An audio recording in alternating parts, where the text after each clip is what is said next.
बहुत सारे लोगों ने मुझसे कहा कि ऋचा जी से पूछेगा कि शहीद सीओ देवेंद्र मिश्रा की बेटियों से क्या वो आंखें मिला पाएंगे। वो अपना काम कर रहे थे, इनका इंतजार किया जा रहा था और फिर इनको मारा गया गोलियों से, नजदीक से, फिर कुल्हाड़ी से शरीर पर वार किया गया और इनके शव के साथ बर्बरता की गई।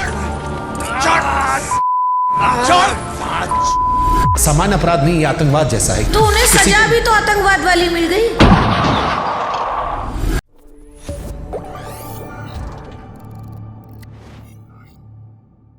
बहुत सारे लोगों ने मुझसे इस घटना, जब मैंने डाला कि आपसे मैं संवाद करने वाला हूं, तो मुझसे कहा कि ऋचा जी से पूछेगा कि शहीद सीओ देवेंद्र मिश्रा की बेटियों से क्या वो आंखें मिला पाएंगे, क्योंकि उनको सिर्फ मारा नहीं गया था, उनके शव के साथ ही बर्बरता हुई थी।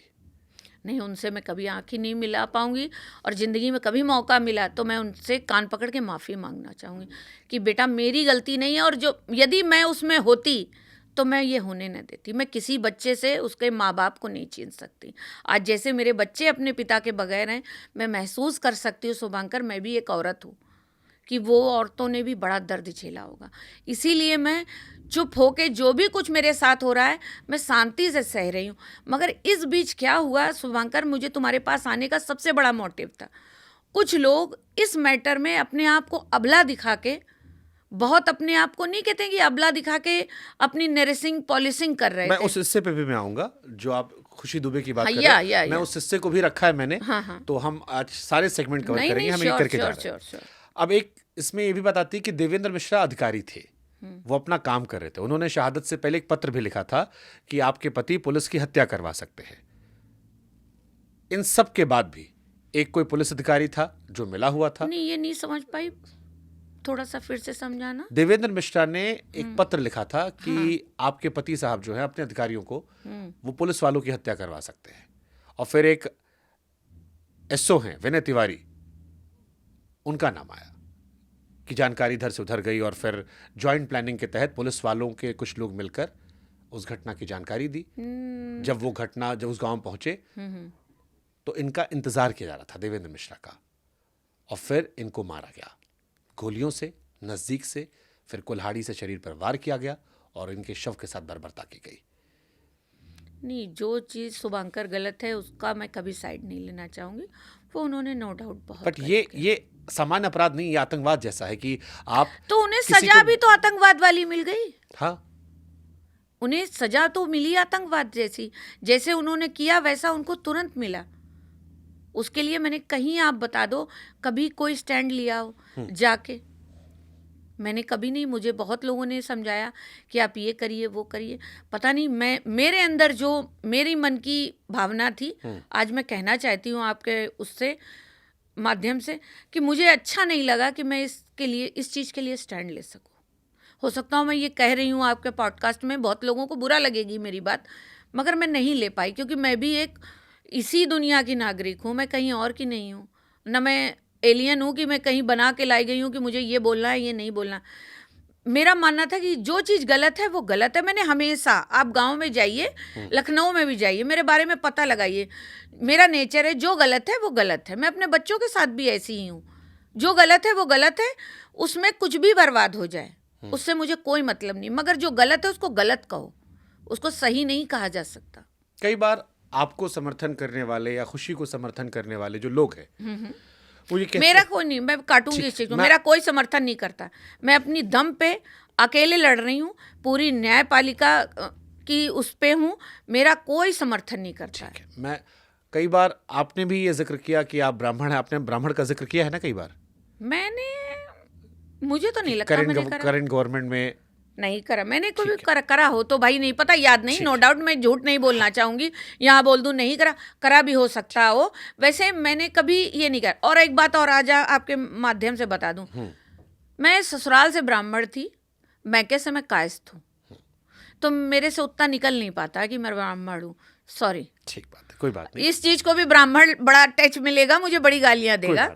विकास दुबे को कई लोग कहते हैं कि करंट गवर्नमेंट जो है वो ब्राह्मणों के ऊपर इस तरह से कर गई, लेकिन एक सच जो मैं पढ़ रहा था वो ये था कि जब ये घटना को अंजाम दिया गया तो जो लोग ब्राह्मण होकर विकास दुबे को सही ठहराने की कोशिश करते हैं, समर्थन करते हैं, मुझसे कई लोगों ने कहा कि वो क्यों भूल जाते हैं कि वहां पर जो शहीद हुए थे, चाहे वो देवेंद्र मिश्रा की बात की जाए या सिपाही सुल्तान सिंह, वो सिंग लगाते थे, लेकिन झांसी के पचौरी ब्राह्मण थे, उनकी भी निर्मम हत्या हुई थी। तो अपराधियों को लेकर जात पात नहीं देखना चाहिए, क्योंकि जब वो मारते हैं तब वो जात देखकर नहीं मारते हैं, तो जब वो मर रहे हैं तो उसमें भी लोगों को जात नहीं देखनी चाहिए। तो मैंने अपनी समर्थन करते इस बात का? नहीं, कई लोग हैं जो इस घटनाक्रम को सुनिए, लेकर सुनिए, मैं इस चीज को आपके कहूंगी, मैंने अपनी जात का कहीं ढिंडोरा नहीं पीटा कि मैं ब्राह्मण हूँ, हाय मेरे साथ ऐसा हो गया, हाय मेरे साथ ऐसा हो गया।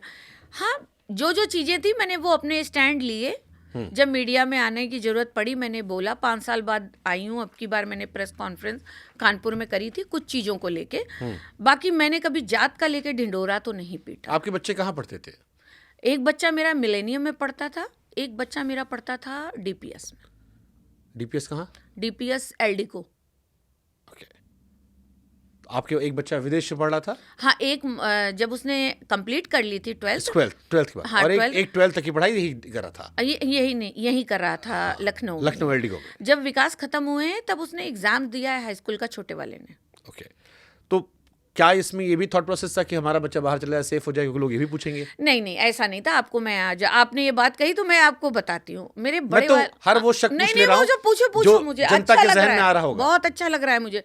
मेरे बड़े बेटे को विदेश का बहुत शौक है, आज भी बहुत शौक है, मजबूरी में है वो यहाँ पर, क्योंकि हम लोगों को अब आपस में तीनों को एक दूसरे की जरूरत है। अभी साथ रहते हो आप? हाँ, अभी सब साथ में रहते हैं, क्योंकि वही सब कुछ कर रहे हैं और तब सब चल रहा है जो हकीकत है। कोई हम लोगों का गॉडफादर नहीं है। हमारा गॉडफादर हमारे भगवान ही है जो होते हैं रियलिटी में, हम लोगों को कोई दूसरा नहीं चला रहा है। तो ये बताऊं, बड़े वाले बेटे को मेरे बहुत शौक था विदेश जाने का, जबकि उसने नीट यहीं से क्लियर कर ली थी। विकास का मन नहीं था कि वो विदेश जाए। उन्होंने बहुत उसको समझाने की कोशिश करी और उसको डराया भी बहुत, मगर वो कह रहा था कि मैं नहीं जाऊं, वो वहाँ नहीं गया पढ़ने तो मैं मर जाऊंगा।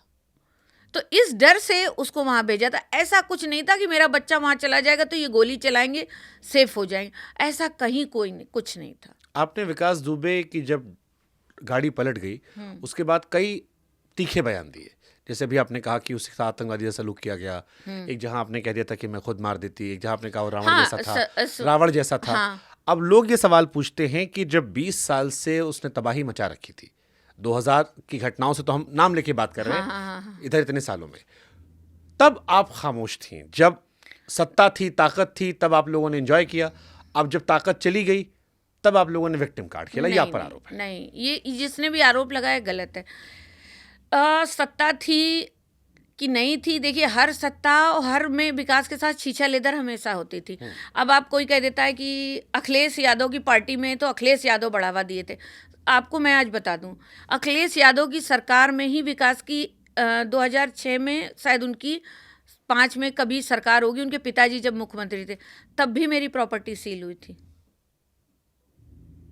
तो मैं कैसे मान लूं कि सरकार के ऐसा कहीं कुछ नहीं था कि मजा काट रहे थे। यहाँ तो सरकारों में बदलता रहता है ना हिसाब किताब, मतलब जो 90 से लेकर 2015 तक। हाँ। आज जो यहाँ है कल वो वहाँ है, परसों वहाँ है। नहीं, मैं बता रही हूँ। तो जो जहाँ होते हैं वहाँ उस टाइम मजे में होते हैं, जैसे वहाँ निकलते हैं फिर सजे होते हैं। ऐसा नहीं। आपको फिर मैं आपको बता दूं, मतलब मैं ऐसे 10 लोगों का नाम जानता हूँ जो सांसद विधायक हैं, और जिस सरकार में उनको परेशान किया गया होगा उसी सरकार में मजा काट रहे हैं। नहीं, ऐसा कुछ नहीं था उनके साथ। वो जो भी सरकार रहती थी, जब वो गलती करते थे तो उनको उनकी सजा मिलती थी। ऐसा कोई नहीं। इतनी अच्छी सरकारें तो यूपी में नहीं रही हैं। मैं भी नहीं, मैं आपको बता रही हूँ, 2005 की 4 से लेके 7 तक 8 तक प्रॉपर्टी बंद रही हमारी। तब तो हमें लगता अखिलेश की ही सरकार थी। लेकिन उसी 2000 में 24 पुलिस वाले बयान से मुकर गए हैं 2001 में कि डर के मारे बदल गए हैं। भाई मैं कोर्ट में तो नहीं थी शुभांकर, मैं कोर्ट में होती तो मैं बयान देती कि ऐसा नहीं था। शुभांकर, मैंने कभी गलत का साथ नहीं दिया। अब कोई कहे, मगर रियलिटी ये है कि मैं आज यहाँ तुम्हारे पास बैठी हूँ अपनी सच के साथ बैठी। मैं चाहता हूँ कि आप अपना सच नहीं, मैं झूठ नहीं बोलती हूँ और मुझे झूठ में इंटरेस्ट भी नहीं है। झूठ की, मैं फिर तुमसे कहती हूँ, झूठ की स्क्रिप्ट होती है और सच एक होता है। मैं आज एक बोल के जाऊंगी, वो जिंदगी भर यही बोलती रहूंगी। सही बात है। मैं आप यदि आज मैं बोल जाऊं नहीं वो ऐसा नहीं था शुभांकर, ऐसा था, कल तुम मुझे बुला के पूछोगे, मैं जवाब नहीं दे पाऊंगी, क्योंकि वो स्क्रिप्ट थी। मगर ये मेरा सच है, मैं ऐसी ही हूँ। तो मुझे 10 साल तक जिंदा बनी रही तो मैं हो सकता हूँ तो मैं फिर भी ऐसी ही मिलूंगी। मुझे झूठ नहीं, आपके बच्चे हैं 2 वो नो डाउट है, सब अच्छा रहेगा, मगर मैं तुम्हें बता रही हूँ, मुझे झूठ में कोई भी इंटरेस्ट फिर नहीं आपको भी आपकी सास जैसा बनना होगा। हाँ, मेरी सास बहुत अच्छी है और मैं सास से तुम्हारी इसी में लास्ट में कुछ कहना भी चाहती हूँ कि मेरी सास सुने तो खुश हो जाए वो। ठीक है, अब हम आते हैं पैसे वाले पे, हाँ। जिसको आपने कई बार ये कहा ऑफ द रिकॉर्ड भी, यहाँ पर भी आपने कहा कि विकास ने गलत किया, सजा दे दी गई, सारी संपत्ति को सील कर दी गई। हाँ, ये आपका मुख्य एक वजह भी हाँ, थी, हाँ, बहुत। जिसको लेकर आप जनता से भी समर्थन मांग हाँ, रहे थे, हाँ, हाँ। और चाह रहे थे कि सरकार भी आपकी बात हाँ, सुने। हाँ। तो सरकार के लोग आई एम श्योर इस पॉडकास्ट को सुनेंगे, तो मैं कुछ सवाल रख देता हूँ। आपके ऊपर जो ईडी की जांच आई, उस ईडी की जांच में करोड़ों की बेनामी संपत्ति निकल कर आई, जिसमें मैंने एक जिक्र भी किया था कि दुबई में संपत्तियों और बैंकॉक में निवेश के पक्के सबूत मिले हैं। अब सिलाई कढ़ाई से ये करोड़ रुपए तो नहीं आया होगा, सिलाई कढ़ाई मतलब वो I don't know। अरे उस नहीं पे- नहीं, हाँ, मैं बात है ना, बैंकॉक में है बेटा, निवेश करने की बात चल रही है। नहीं कहीं नहीं है बेटा, कुछ नहीं है, ये सब झूठी खबरें हैं। बैंकॉक में होती और दुबई में मेरे पास होती, दुबई बेस्ड आदमी मैं यदि होती, रियलिटी बता, कोई ना कोई एक शेख मेरे सपोर्ट में होता आज। ये बात ध्यान रखना, मुझे भी बहुत कुछ अब पता लगता रहता है, लोग बताते हैं यदि दुबई बेस्ड प्रॉपर्टी होती है तो यहाँ उसका सपोर्ट होता है। देखो मैं कह रही हूँ, बाकी आप समझना कि मैं सही कह रही हूँ कि गलत कह रही हूँ, जितनी मुझे ज्ञान है, ऐसा कुछ नहीं है।